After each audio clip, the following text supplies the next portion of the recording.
And everyone here has a story as it relates to their educational progress and where they're at in their lives. And it's my pleasure to introduce Richard Lazaro, who's going to speak to us here in just a second. Come on up, Richard.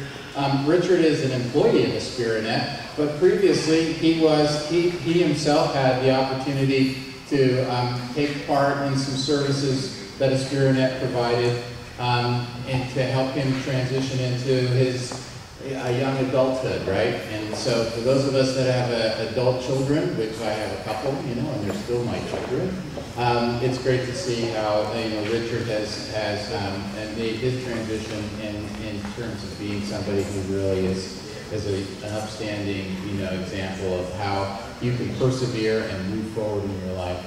And I'm going to let him tell the story.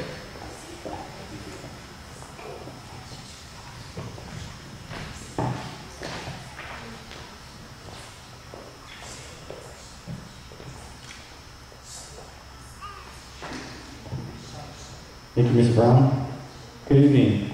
It is certainly an honor and privilege to be able to be here today. I want to share my story with all of you, and in hopes upon hearing it, each of you feels more compelled to take full advantage of the education and services that are offered here to you at this wonderful new Fusion Charter School. I was born and have lived in Fresno, California all of my life. I was placed in the foster care system from the ages of 7 to 18 years old. Like most that are placed in the system, my biological parents were never there for me as a child. They were heavily involved with drugs and alcohol, leaving them unable to care for their children. When my parents were around, the majority of the time, they were under the influence, which resulted in neglect as well as physical and mental abuse towards my siblings and myself. There were many times when I didn't see my parents for a week or two, sometimes even longer. My parents had not graduated from high school, and education for them and their children was never a priority. My parents did not care if I went to school. I found that due to missing so much school, I was very behind, leaving me to feel out of place and that I didn't belong. This feeling made me attend school less and less. At a young age, I had to grow up very, very quickly, trying to help provide for my siblings and myself. I dug through trash cans for food and looked for cans to cash in for money. I would get up very, very early in the morning, skip school, and get right to work. This became my life and daily routine. I thought nothing was wrong with what I was doing, and thought that's how others lived their lives too. So I accepted it. When I was 7, as a result of my parents' violence and neglect, CPS picked my siblings and myself up, and I was placed into the foster care system. After being taken from my parents, I never went back to live with them. I never saw my dad again. I always saw my mom as she showed up to our visits. I lived in a total of 12 homes from the ages of 7 until the age of 18. Being in foster care, I didn't have to dig through trash cans for money. I had clean clothes and an actual bed to sleep in. That was good enough for me. The families I stayed with all expected me to go to school, and my days of choosing to go to school were over. I disliked school. I attended, but I was just there.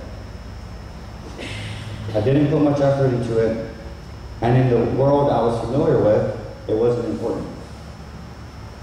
When I was in the 8th grade, my school let me know, due to my failing grades, I was going to be held back and not be moving on to high school, unless I got my F's up until passing grades. I accepted that. I wasn't going to go to high school. Upon hearing my news, one of my friends refused to accept what I was willing to accept. He cared for me more about my education and my future than I did. He took it upon himself to drive me to after-school tutoring and labs and study sessions. This was a significant time in my life.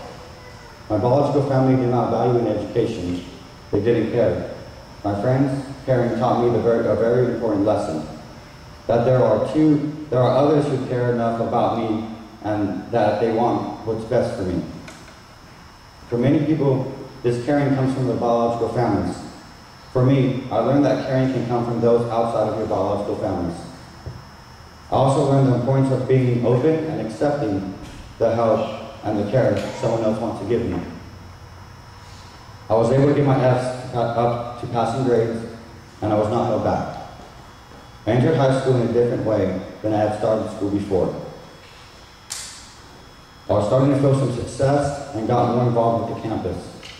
I made connections with my teachers, coaches, and my peers.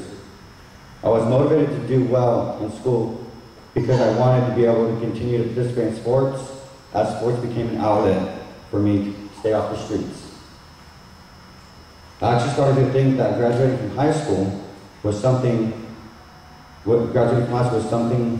high school was actually realistic to me because that was something that no one in my family has ever achieved. And I was able to achieve this goal. The day following my high school graduation, I was emancipated from the system, and I became instantly homeless. The system was no longer responsible for taking care of me, and I had nowhere to go. I ended up couch surfing on friends' houses and sleeping on park benches. At this time, I was accepted and began attending Fresno State University, trying to fulfill my new dream of obtaining a college degree. I was struggling. I didn't have a car or a job. Getting to school was a challenge, but the even bigger challenge was figuring out where I was going to sleep and how I was going to eat. I quickly found myself going back to my old survival skills, getting up a couple times a week to look for cans and bottles, cashing for money. It is no surprise that my school suffered.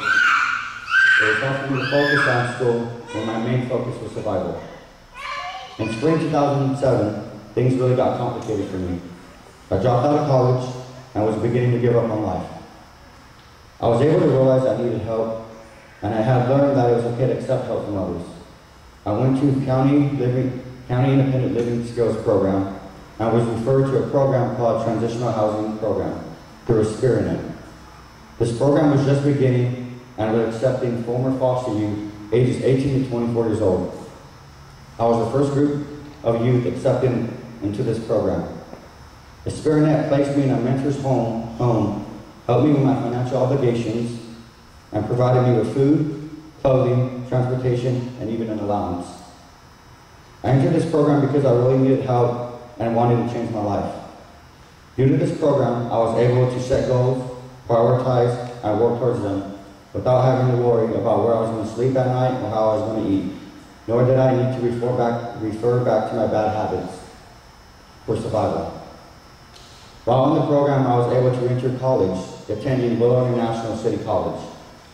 Having school as my top priority, I was able to be successful, and for once I was excelling in my classes in college. I was also able to gain employment, have a steady income, and was able to put aside money to purchase a vehicle. Approximately a year after graduating from the THP Plus program, I was accepted back into Fresno State. I was really excited and was ready to fulfill my ultimate goal of obtaining a college degree. With a strong head on my shoulders, I was ready to be the successful person I knew I could be. After the first year back at Fresno State, I was proud to say I averaged a 3.2 GPA. I became active on campus, joined a fraternity, held numerous leadership positions, and played on sports teams. I was hired at Experinet as a life coach for the THP Plus program, allowing me to assist others who had walked in my shoes and worked for the very program that helped support me. I fulfilled my dream and graduated from college. Today, I continue to work for Experinet as a life coach. I have set new goals that I'm working on, which includes opening a strength and conditioning gym where I can provide scholarships for youth in foster care. I share my story with you today in hopes that you will take what you've heard and think about what you can do so that you too can fulfill your dreams. There are 3 key lessons I've learned that led me to where I'm at today. 1, there are people who care about you and are willing to support you and want to see you be successful. These people may not be your biological family. They could be a friend, a coach, a social worker, or even a teacher. 2, a person has to be open and allow others in and accept the support that's being offered. And 3, education is important. Obtaining your education opens doors to a successful future. Get involved in your educational settings, participate and take advantage of all that is offered to you. You're all the first students out of Spiritnet's Fusion Charter School. I was one of the first participants in Spiritnet's Transitional Housing Program. I challenge you all to take advantage of these opportunities that Fusion is offering you and allow this wonderful new school to be the key to your success. Thank you once again for having me, and have a wonderful evening. Thank you.